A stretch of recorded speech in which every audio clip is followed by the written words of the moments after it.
नमस्कार, स्वागत आहे आपले.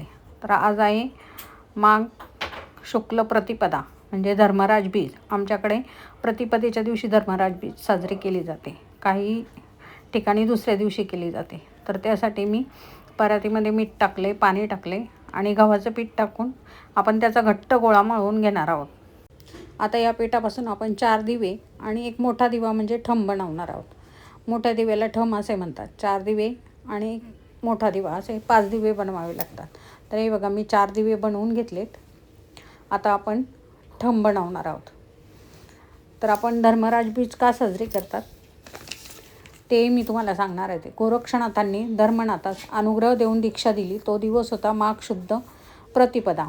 म्हणून त्या दिवशी धर्मराज बीज साजरे केले जाते. त्या दिवशी चपातीचा गुळकाला, बाजरीच्या भाकरीचा गुळकाला, मेथीची भाजी, शेंगा वांग्याची भाजी, हरभऱ्याच्या घुगऱ्या, तसेच आंबील केली जाते. आंबीलचा व्हिडिओ मी पुढे टाकणारच आहे.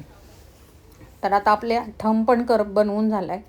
आता आपण हे प्लेटमध्ये ठेवून प्लेटला तेल लावून घेणार आहोत आणि त्यावर हे ठेवून दिवे आणि ठम कुकरमध्ये 4 शिट्ट्या करून घेणार आहोत. उकडून घ्यायचे आपल्याला हे सगळं व्यवस्थित. तर आता हे बघा, मी कुकरमध्ये ठेवते हे आणि 4 शिट्ट्या करून घेणार आहोत. तर आता आपला ठम उकडून थंड झाला आहे. त्या 4 दिव्यांमध्ये 4 वाती घालून घ्यायच्यात आणि मोठ्या दिव्यामध्ये माचीसच्या काडीला कापूस गुंडाळून वात खोचायची आतमध्ये.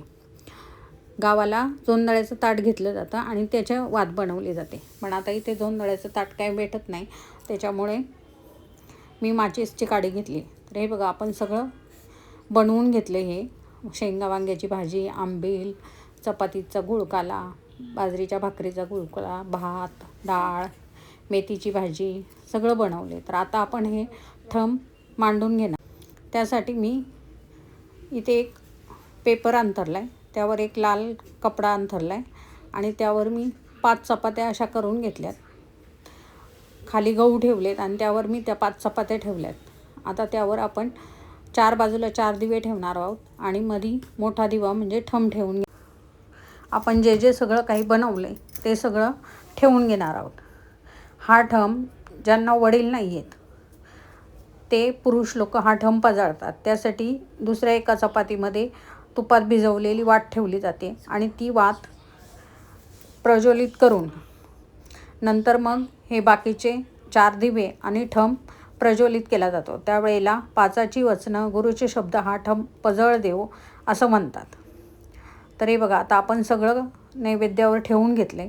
आता आपण ठम पजळून घेणार आहोत. पासाचे वचन गुरुचे शब्द ठम पजळ देव. पासाचे वचन गुरुचे शब्द ठम पजळ देव.